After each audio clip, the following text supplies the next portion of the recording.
And now, Move the Sticks with Daniel, Jeremiah, and Bucky Brooks.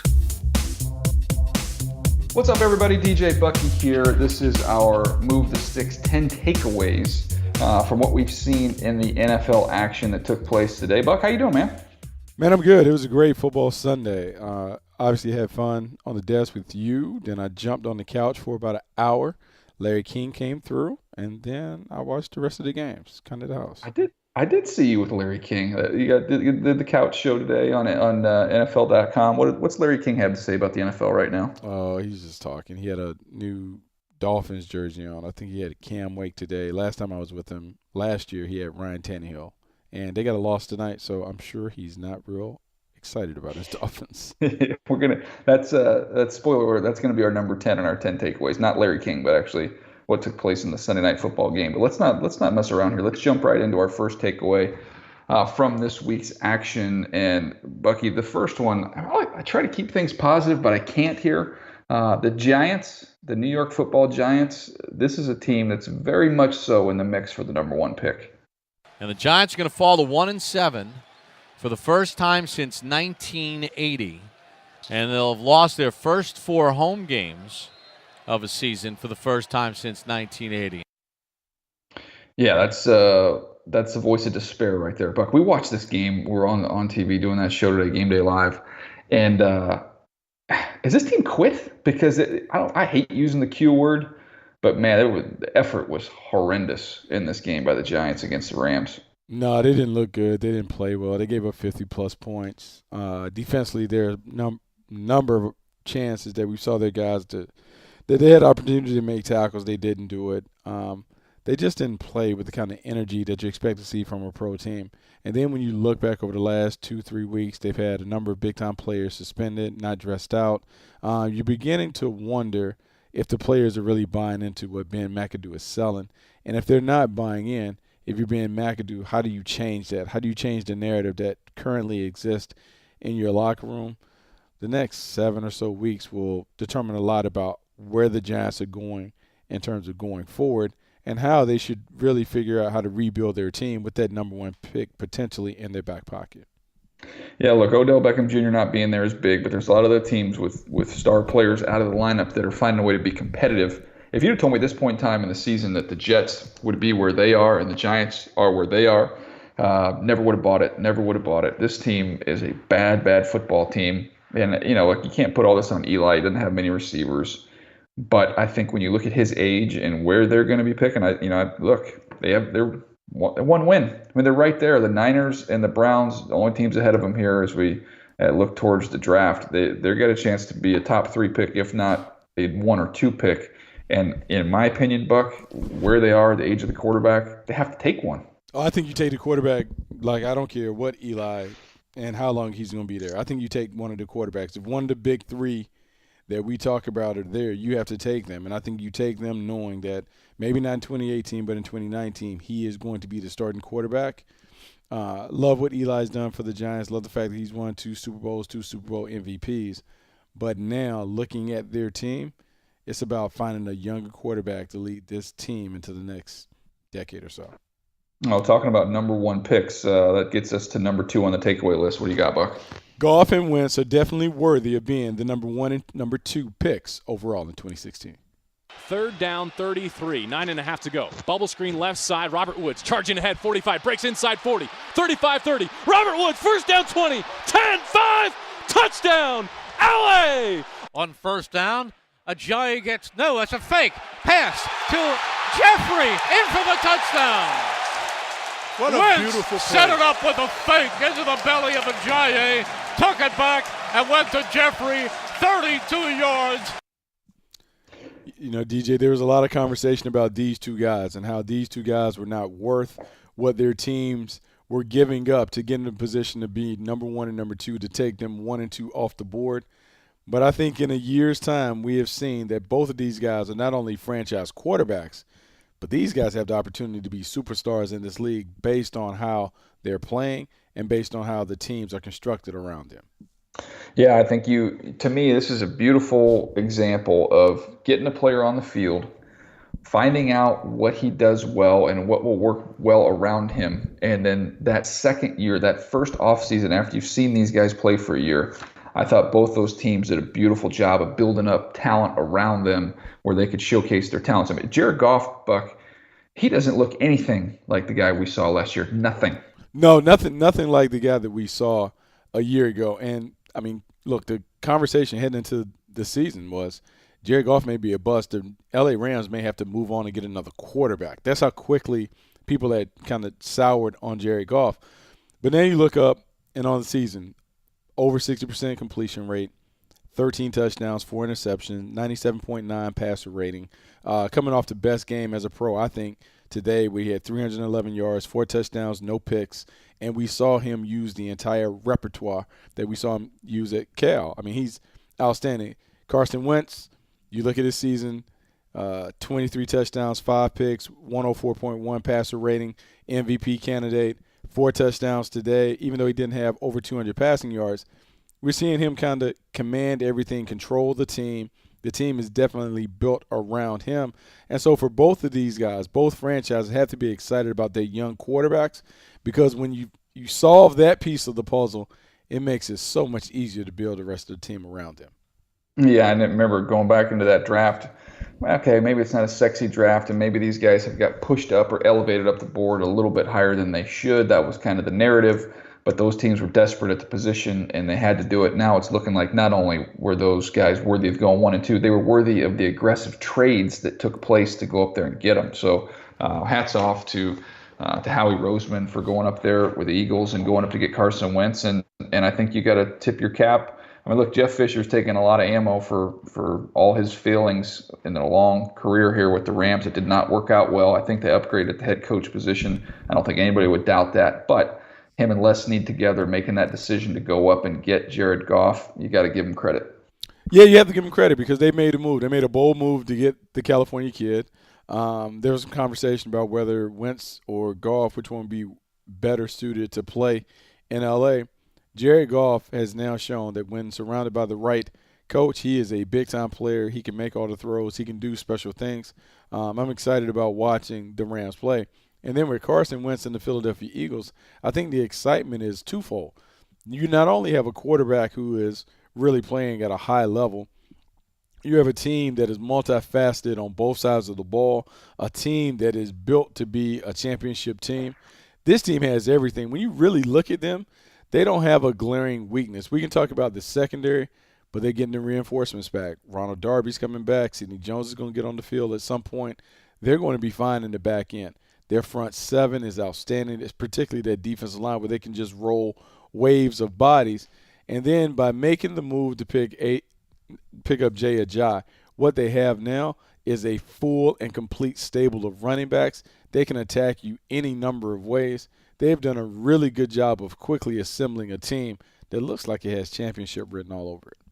Well, that gets us. This is kind of a two-parter here for points number 2 and 3 on the takeaways. The next one here, we'll explain just a second here. But the Eagles and Rams, as you can imagine, are definitely on a collision course.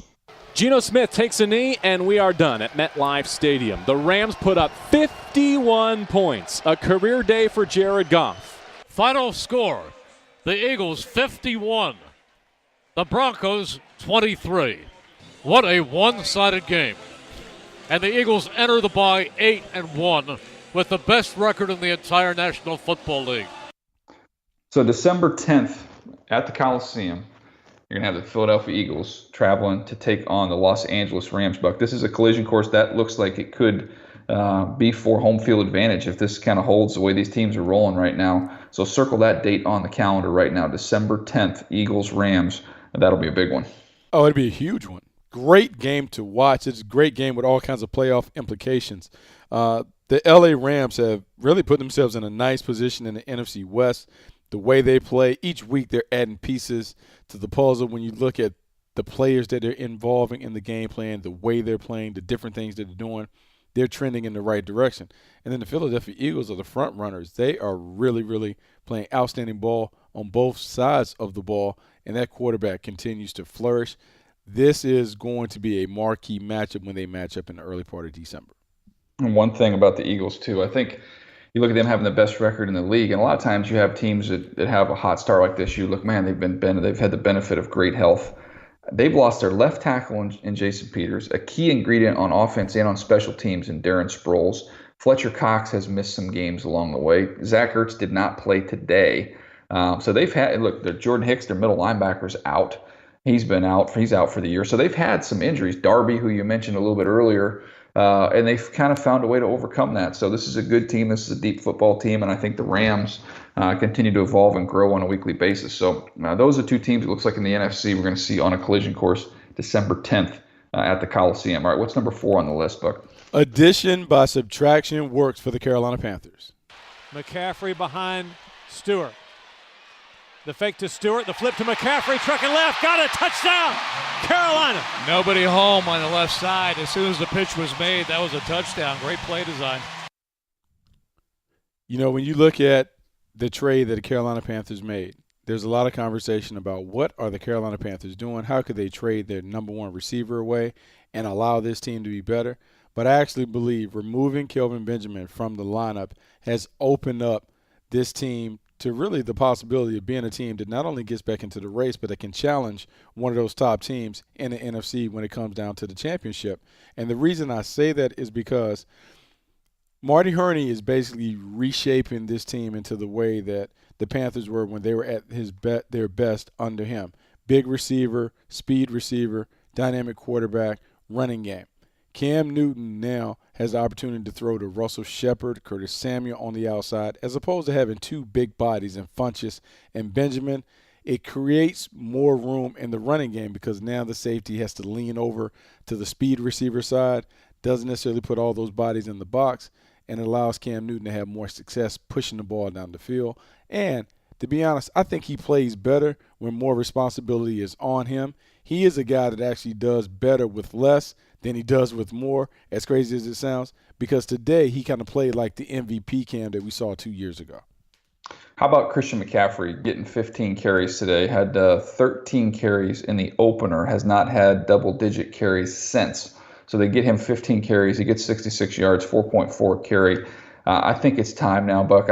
Look, he carried a heavy load at Stanford. I know he's not the biggest guy in the world, but I think he's very capable of getting 15 to 20 carries a game, and he's going to hold up just fine. And we were talking about during the show, I think he might be one of those guys, hey, 6, 7, 8 carries, can't get in a rhythm, you're not going to get a whole lot out of him. You might be a situation, you get him into 15, 16, 20, 21 carries, he's going to have a chance to pop a couple of these. Yeah, I think you have to lather him up. I think the best thing that happened to them today, Jonathan Stewart put the ball on the ground twice. That forced them to put Christian McCaffrey on the field in a more feature-back role. So he got a chance to stay on the field, get a number of carries in succession, find the rhythm, find the holes, and I thought we saw him play better as a result of that.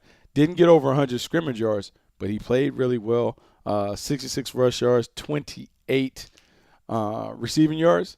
That's the kind of production that we want to see from him. And then with Cam Newton, for all the conversation about him, hey, we need to preserve him so he can be a long-term player there. I think the Carolina Panthers need to let Cam play the way that he's always played. 86 rushing yards today, only 137 passing.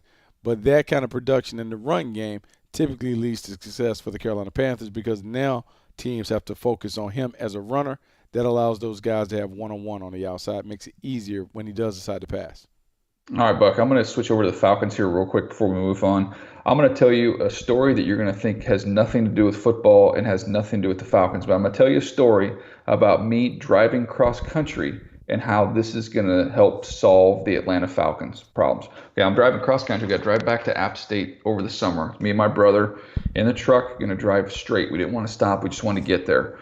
So it's the middle of the night. It's your turn. So it's my turn to drive. I said, hey, listen, when we get some gas, I got to load up on some caffeine. I got to get ready to go so I can stay up through the night and keep us trucking here, keep us alive. Pull into the gas station, Buck. I go get myself, 44-ounce root beer. Ooh, 44. That's a lot. So I crushed the root beer.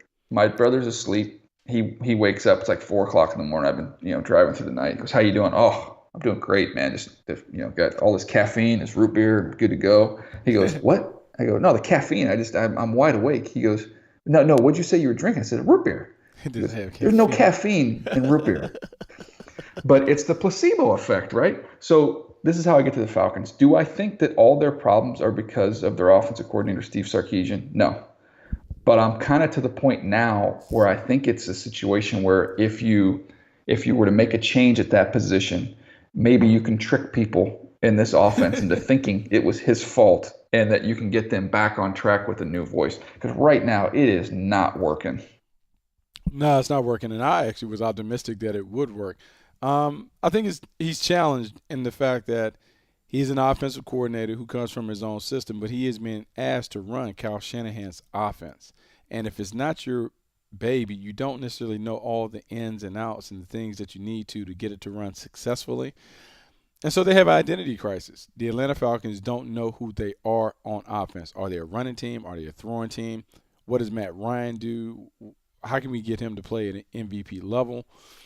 And right now, it's just a hodgepodge. And so what the Falcons actually need is to lean on their run game. Devontae Freeman, Tevin Coleman, let them kind of set the table. Julio Jones will always get his touches, but the rest of the guys will benefit from seeing more one-on-one coverage, more one-on-one opportunities, and the big plays will start to happen. And once that starts to happen, then the defense will get juiced up and start playing at a higher level. Yeah, no question. I'm with you on that one. All right, let's move on here. What's next here? Let's go to the Denver Broncos. This is a team, man, are they desperate for a quarterback? Osweiler with a play fake, looks left, throws a pass right into the hands of a defender. This will be intercepted.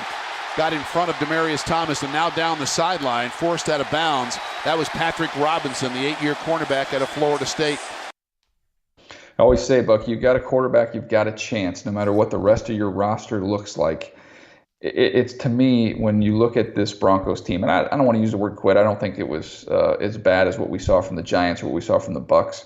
They did give up 50 points, 51 points to the Eagles in this game, but I still saw effort there. I just think when you know you don't have a quarterback, even for a defense as talented as this one, it's demoralizing. I mean, you get down a couple scores and there is no hope. I think that's the big thing that you talk about. We've heard a bunch of coaches when we were doing the quarterback podcast talk about a good quarterback will give you hope. It'll bring optimism in the locker room. Right now, when they look at the quarterback, whoever it is up on the center, they don't fully believe that the guy that is leading them can get them to the winner's circle. Makes you play differently. The defense doesn't believe if they get enough stops that guy can bring them back. If they have a bad day, that Brock Osweiler or Trevor Siemian can bring them back. Just makes it so tough to play like that. And I also think it makes it tough for a coach to call a game for a quarterback that is so limited. But that's where the Broncos are right now. And I don't think they can really change that until they get into the offseason.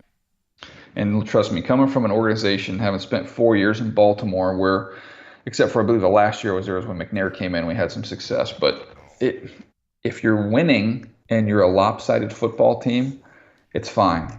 When you start piling up losses, they're 3-5 right now, and you're lopsided in terms of the talent gap, offensively, defensively, and that comes mainly from the lack of quarterback play.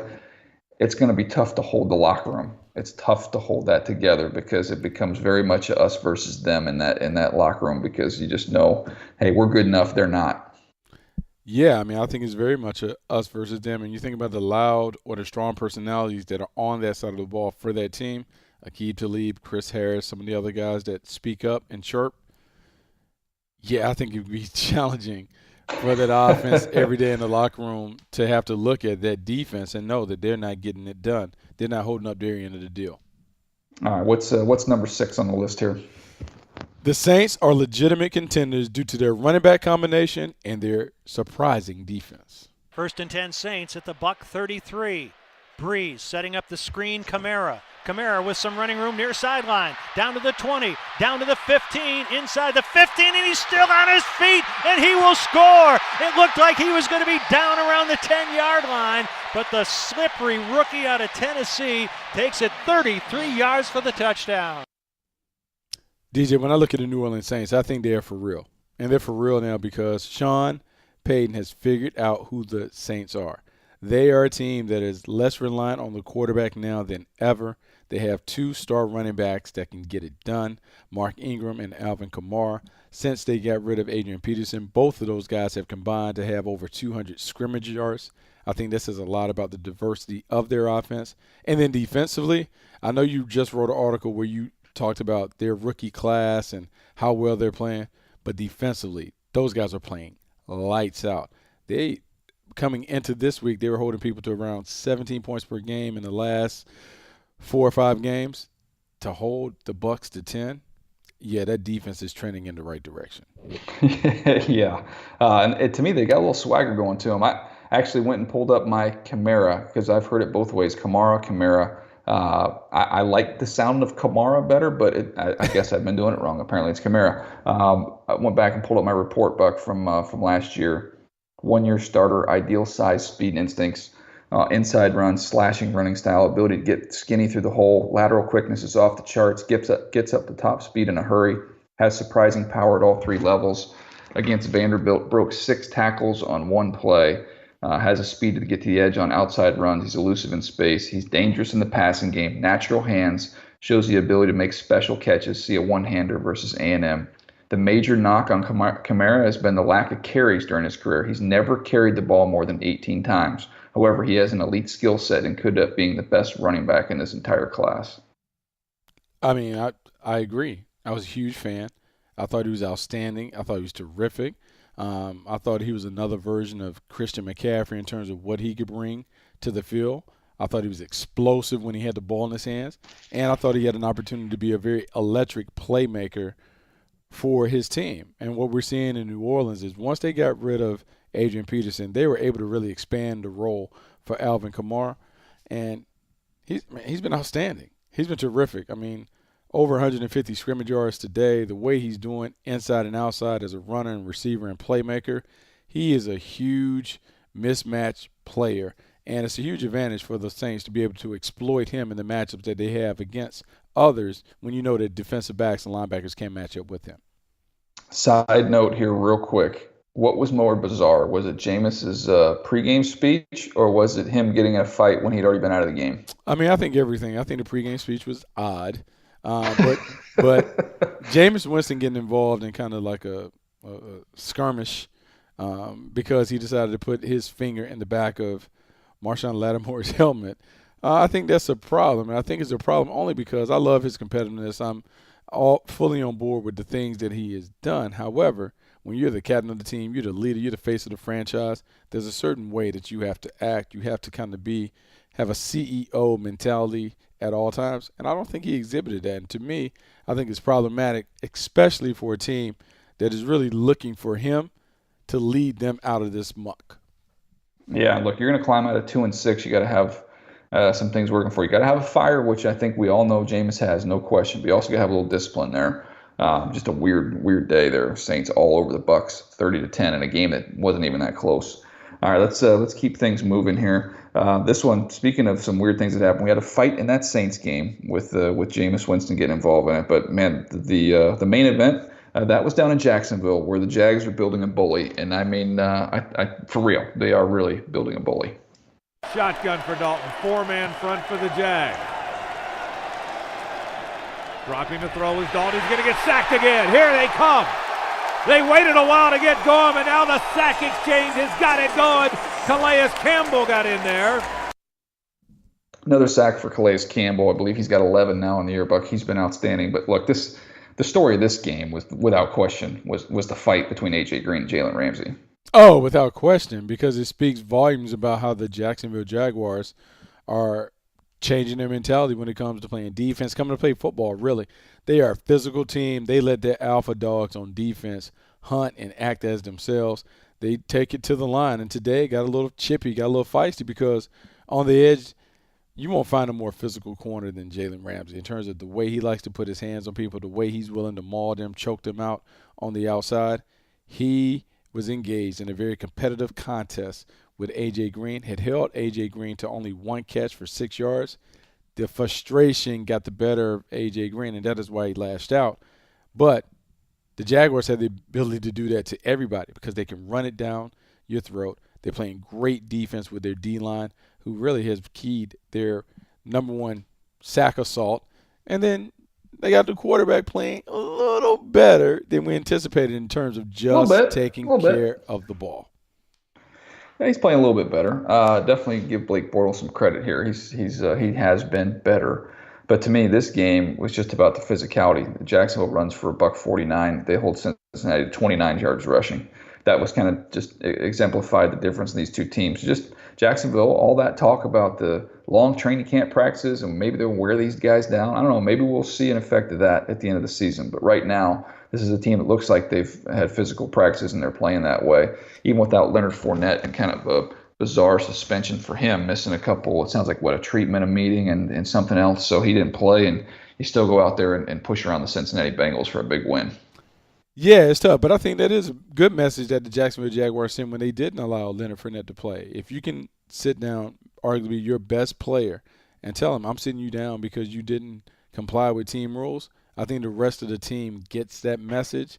I applaud them for handling that way because it certainly didn't affect the way that they played. In fact, I think they may have gleaned more confidence from winning without Fournette on the field. Different look for him. Yeah, no question. All right, Buck, you got to go back-to-back with us 8 and 9 here. What do we got, number 8? The Seahawks aren't what they used to be. One play left. Wilson in the shotgun. Redskins have 3 players inside the 5-yard line. Kerrigan on the rush. And Wilson avoids him. He's going to throw it up for grabs. Looking for the end zone. Ball is up, and it is dropped. It is incomplete. Redskins win 17-14 in a great comeback here tonight in Seattle. You know, DJ, when I saw this game, I was shocked. There used to be a time when the Seattle Seahawks were playing at home. No one ventured up to the Pacific Northwest and came out with a win.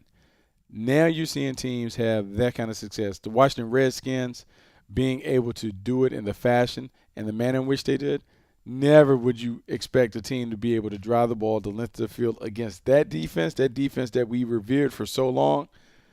Yeah, they're not what they used to be, and I think part of that stems from they've lost their identity on offense.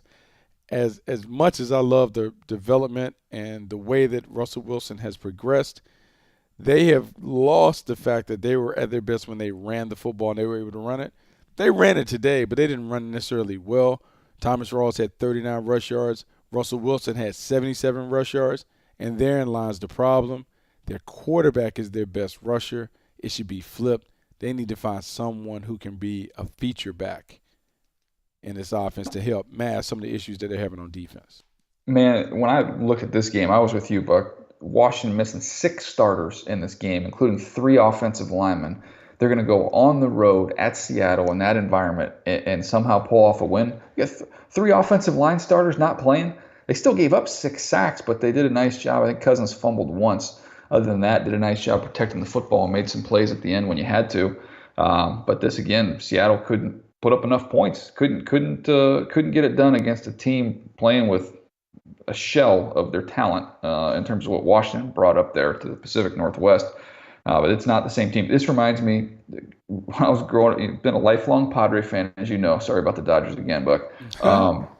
Trevor Hoffman. I watched him all grow up, 95, 96, 97, unhittable. Then as he got older, he's throwing like 92, 93. Then at the end, it was like, ooh, he's throwing 88, 89. Like this Seattle team, they're not throwing the same fastball that they threw a couple years ago. No, they're not, and I think their team is going to have to change. I applauded them for making a trade for Sheldon Richardson. He didn't play today, and they have to figure out their identity and really stick to playing a style that really matches that up. And I think right now they're hodgepodge in terms of what they're featuring offensively versus what they should be featuring as part of their identity.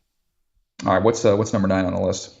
The Dallas Cowboys have rediscovered their winning recipe. 1st and goal at the 7. Snap to Prescott, rolling right, throw to Beasley, down to the 2, to the pylon, touchdown to Beasley for the 2nd time today. 3rd touchdown for Prescott with 8:58 to play in the game.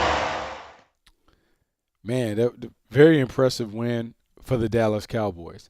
Coming against the Kansas City Chiefs, a team that we thought was maybe the best team in the AFC, for the Dallas Cowboys to get this kind of win really shows me that they understand the formula for them to win. When I'm looking, Zeke Elliott, 27 carries, 93 yards.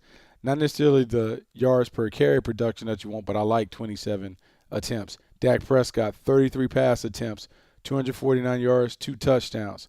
Now you're seeing almost a more balanced approach when it comes to the run pass.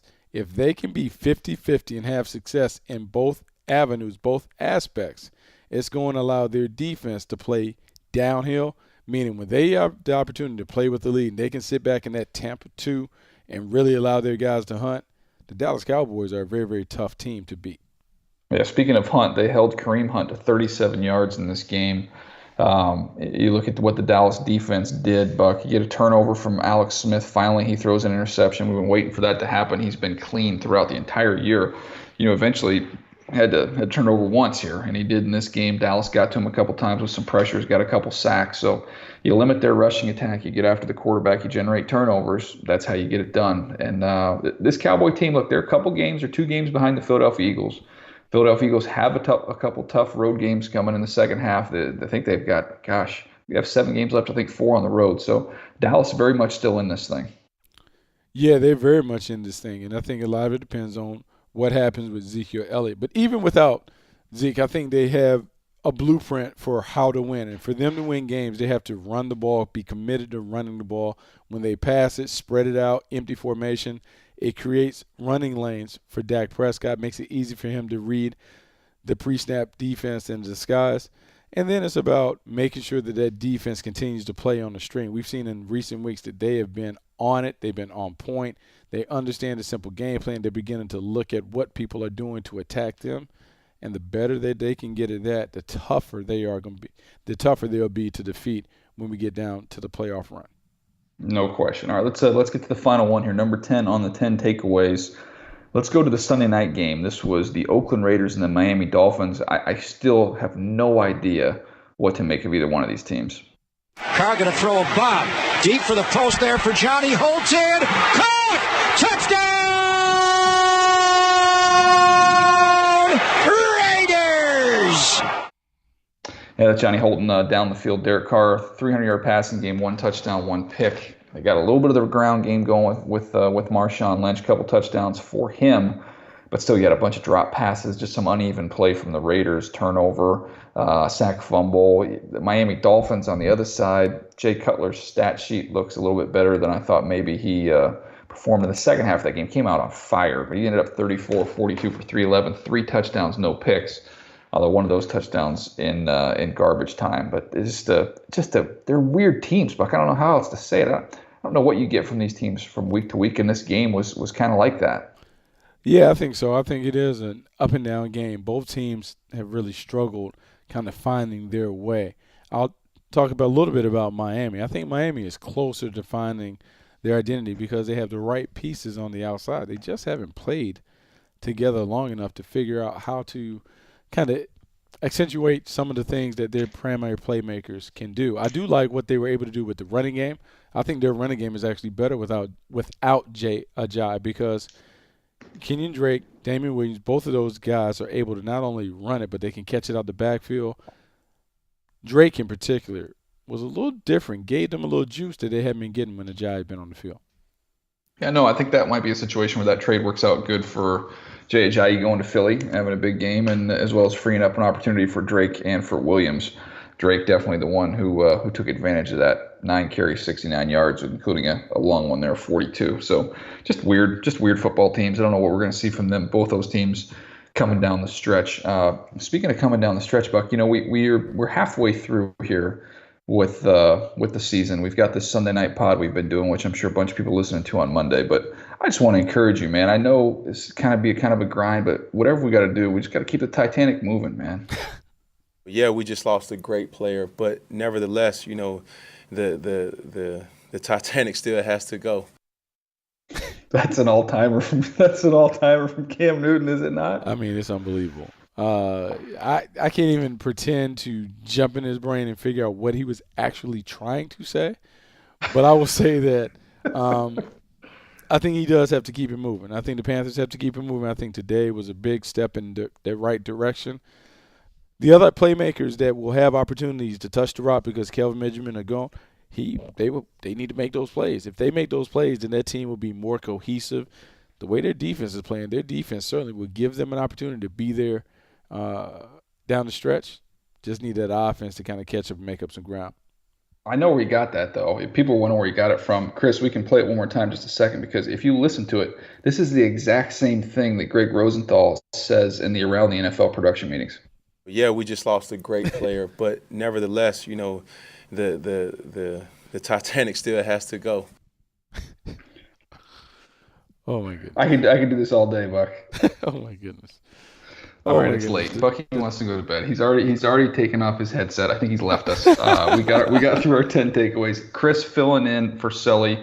Excellent job, Chris. Thank you so much, man. Sully had some family business to take care of, so prayers go out to Sully and his family. And before we sign off here, Bucky and myself just want to say we're thinking of the folks in Texas, so the terrible tragedy that took place there awful. This weekend. Just awful. And look, it's in a church. I mean, it's just awful. Just an awful situation. But our thoughts and our prayers with everybody there as they try and get through it. Just an unspeakable tragedy.